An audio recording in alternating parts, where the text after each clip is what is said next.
దానికి ఉన్న మరి కొమ్మలు కనబడద్దు, కొమ్మ చుట్టూ ఉన్న ఆకులు కనబడద్దు, ఏది కనబడద్దు.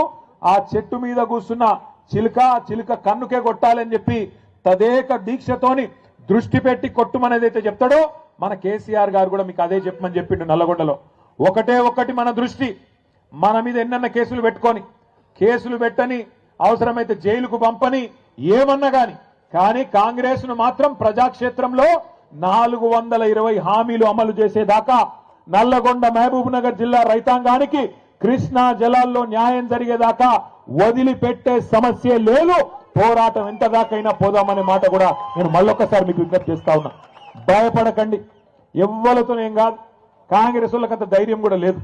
కేసీఆర్ గారు గర్జిస్తే ఈ జిల్లా మంత్రులు, నీళ్ల మంత్రి కూడా ఈ జిల్లాలోనే ఉన్నాడు.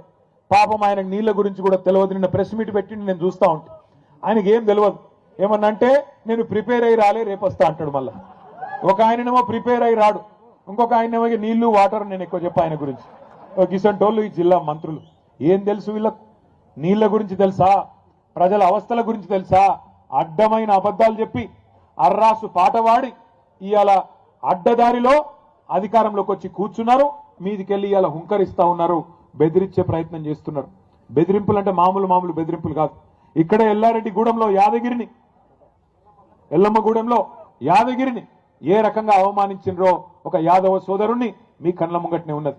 లింగంపల్లిలో, సూర్యాపేట జిల్లాలోని నూతనకల్లి మండలం లింగంపల్లిలో మల్లయ్య యాదవ్ గారిని కిరాతకంగా హత్య చేసినారు.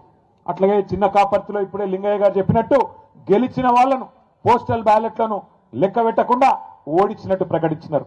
అట్లా చాలా గ్రామాల్లో, ఇక్కడ నారాయణపురంలో కానీ ఇంకా చాలా గ్రామాలలో ఇవాళ ఈ అరాచకంతో రీకౌంటింగ్ చేసి మొదలు గెలిచిన వాళ్లను తర్వాత ఓడిపోయిన వాళ్ళుగా ప్రకటించి ఆ రకంగా కూడా అన్యాయం చేసినారు. ఇవాళ బెదిరింపులు పనిచేయకపోవడంతో కొత్త కథ ఎత్తుకున్నారు. ఏమని? మీకు ఇందిరమ్మిన్లు ఇయ్యం, మీకు ఫలానాది ఇయ్యం, మీరు సర్పంచులందరూ మాతోనే వస్తేనే రేపటి రోజున మీకేమైనా ఉంటుందని చెప్తున్నారు.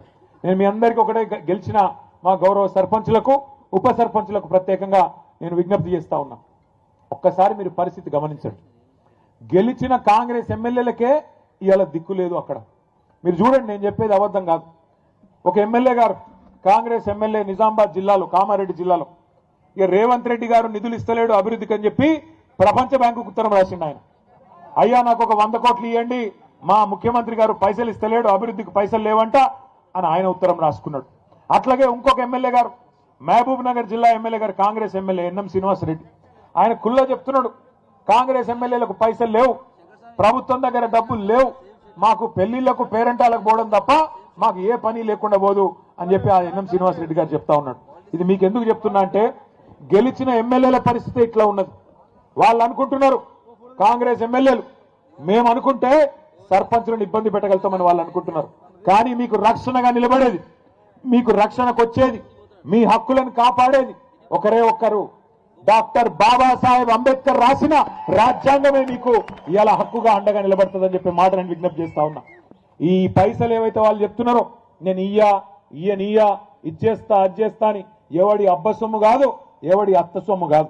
ప్రజల పైసలు, పన్నుల రూపంలో ప్రజలు కట్టిన పైసలను మళ్ళీ తిరిగి వారి కోసమే ఖర్చు పెట్టడం ప్రజాప్రతినిధులుగా మన బాధ్యత. ప్రజాప్రతినిధులుగా ఇవాళ దేశంలో 5 అంచెల్లో ప్రభుత్వాలు ఉన్నాయి. ఢిల్లీలో కేంద్ర ప్రభుత్వం ఉన్నది, ప్రధానమంత్రి గారు, మంత్రి మండలి, ఎంపీలు ఢిల్లీలో ఉంటారు. రాష్ట్రంలో రాష్ట్ర ప్రభుత్వం ఉంటుంది, ముఖ్యమంత్రి గారు, మంత్రి మండలి, ఎమ్మెల్యేలు, ఎమ్మెల్సీలు రాష్ట్రంలో ఉంటారు.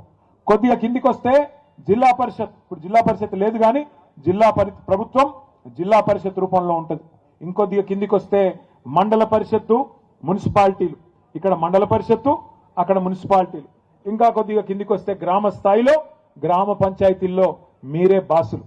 ఈ మాట ఎందుకు అంటున్నా అంటే, రాజ్యాంగంలోనే అంబేద్కర్ గారు రాసినారు 5 అంచెల ప్రభుత్వం గురించి.